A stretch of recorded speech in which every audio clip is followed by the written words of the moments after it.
Je m'appelle Madame Marie Pachouriema. Je suis la coordonnatrice de la Commission nationale des droits de l'homme, connue sous la CNDH Ituri.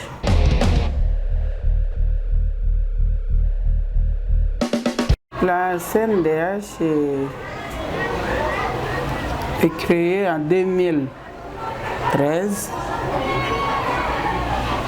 À l'époque, pendant la transition, on l'appelait l'ONDH, c'est-à-dire l'Observatoire national des droits de l'homme, qui par après a pris l'appellation de la Commission nationale des droits de l'homme en 2013. Mais présentement à Bunia, c'est en 2016 qu'elle est installée.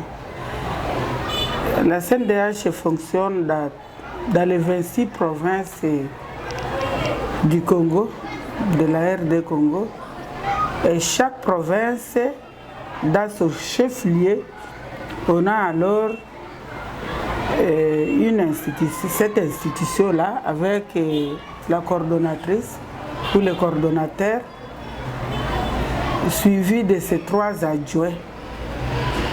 Il y a les adjoints chargés de questions juridiques, chargés de questions administratives, des questions financières, malheureusement qu'on n'a jamais vu.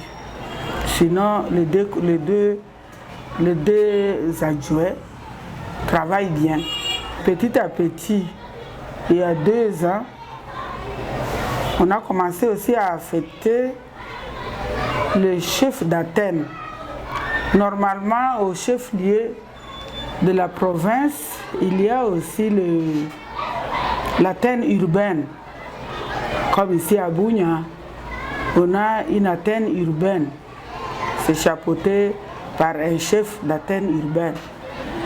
Et on a commencé à affecter, toujours à partir de Kinshasa, il y a celui-là qui est chargé aussi de toujours pour la violation des droits de l'homme, pour enquêter sur les violations dans le territoire de Mahagi. On en a à Irumu. Il y a encore les 3 autres territoires qui n'ont pas encore le chef d'antenne territorial. Néanmoins, ça viendra au fur et à mesure.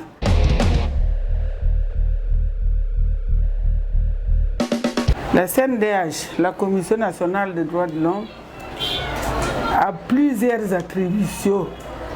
Mais parmi les attributions qui sont vraiment principales, c'est faire des enquêtes sur tous les cas de violation des droits de l'homme et aussi visiter les prisons. Mais aussi, des fois, nous accompagnons les victimes pour pouvoir rester en justice, les victimes et leurs témoins. Mais nous les accompagnons seulement, cela ne veut pas dire que nous parlons à leur place. Seulement, ces victimes sont orientées à rester là-bas en justice. Vous pouvez avoir d'autres attributions, malheureusement, par exemple les terrains, et le contexte actuel ne permet pas à ce que nous soyons sur terrain. Et là, c'est automatiquement confié à des chefs d'antenne territoriales. Là, ils peuvent le faire et nous faisons la compilation des rapports ici à province.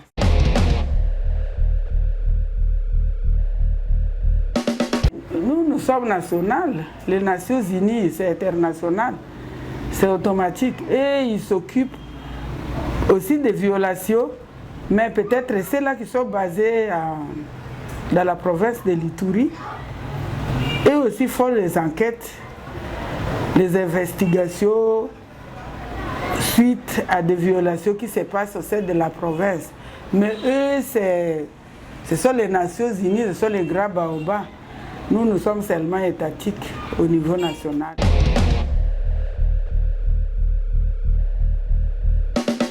Les ONG, normalement, si on avait les moyens, devraient être même formées par la CNDH.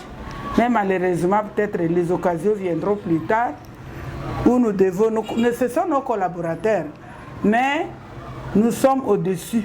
Comme ils sont des non-étatiques, nous travaillons avec l'État. Et nous avons cette autonomie-là financière, nous sommes indépendants, nous sommes pluralistes nous œuvrons comme les étatiques, les autres, mais cette fois-ci dans la commission. Parce qu'au niveau national, il y a 5 commissions. Nous sommes les institutions d'appui à la démocratie. Il y a aussi les médias. Il y a aussi à l'ancienne époque, on appelait ça la commission vérité et réconciliation, qui sont pour le moment n'existe pas. Mais il y a les médias, il y a nous, il y a la CENI. Peut-être plus tard, on pourra avoir une commission aussi pour l'impunité, la corruption, l'impunité, qui n'est pas encore officielle. Ça, c'est au niveau étatique. Pendant nos rapports publics, mais pas au niveau de la province. Tous les rapports au niveau national, au niveau de la République, les 26 provinces, les rapports sont compilés dans notre grand bureau de Kinshasa, soit après 3 mois, ou bien après 6 mois, ou bien après 1 année. Nous avons le site web, on peut nous lire là-bas. Là, ce sont tous les rapports sur les violations des droits de l'homme, mais compilés au niveau national. On n'a pas à dire, il y a à Bunia, pour l'Ituri, il y a telle ou telle violation, mais c'est au niveau national qu'on va voir quelles sont les violations les plus connues et les plus manifestées au niveau de la République. Donc c'est de là, on peut nous lire sur le site. Mais nous ne partageons pas nos rapports avec les autorités locales ou provinciales. Là, non. Mais ils peuvent nous lire sur le site.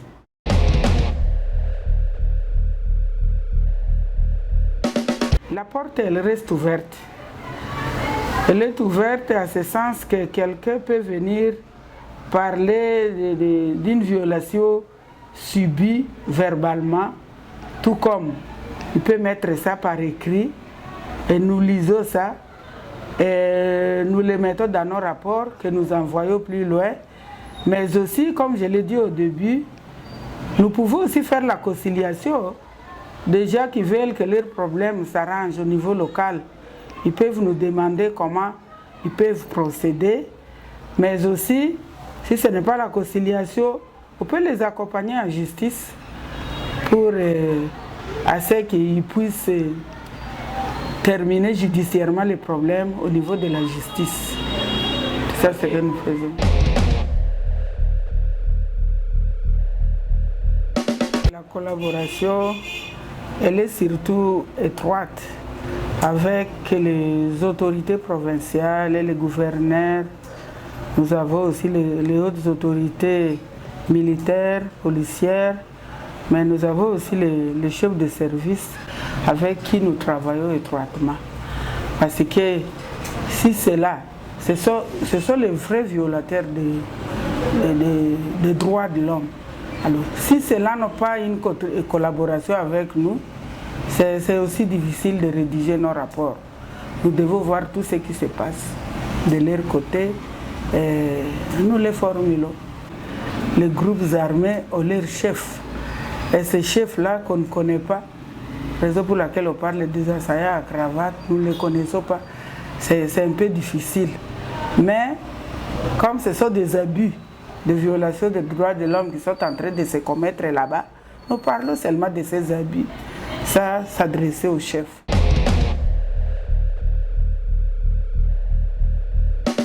Et grâce au gouverneur actuel, dans la collaboration, nous avons pu quand même avoir intérêt pour nous construire un bureau.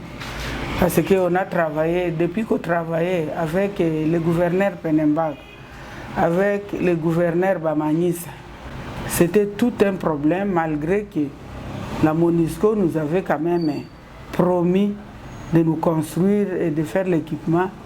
Eux ne semblaient pas être d'accord, mais le gouverneur actuel, le gouverneur militaire, nous le remercions beaucoup parce qu'il nous a permis à ce qu'on trouve un terrain.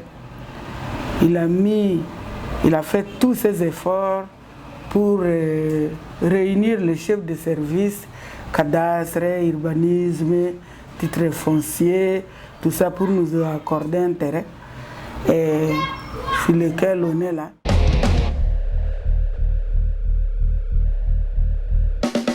Ce que je dirais peut-être pour le moment, notre visibilité est moindre. Mais nous avons eu cette chance-là d'avoir un projet CRIPS avec la MONUSCO, Droits de l'Homme, et on est en train de nous construire un bureau. Parce que maintenant nous avons, comme tu le constates ici, un petit bureau très étroit avec 5 personnes et déjà qui viennent nous voir. Alors cette fois-ci, on aura un grand bureau bien équipé et c'est alors qu'on pourra respirer et nous ferons alors la visibilité. Et puis le fonctionnement, malheureusement, il n'y en a pas encore. Ça viendra, nous espérons, mais toutefois nous sommes là. Nous vivons et nous travaillons. Vous pouvez venir nous trouver ici pour le moment à la radio, Canal Révélation. On nous a confié une petite cellule là dans laquelle nous travaillons. Sinon, que tous ceux-là qui seront lésés peuvent venir nous trouver dans notre bureau, qu'ils soient les bienvenus. Nous cherchons toujours la collaboration. Les ONG que nous avons ici à Bunia, nous ne collaborons pas beaucoup. Je crois que c'est à cause des fautes d'adresse, mais bientôt les choses vont aller à la normale.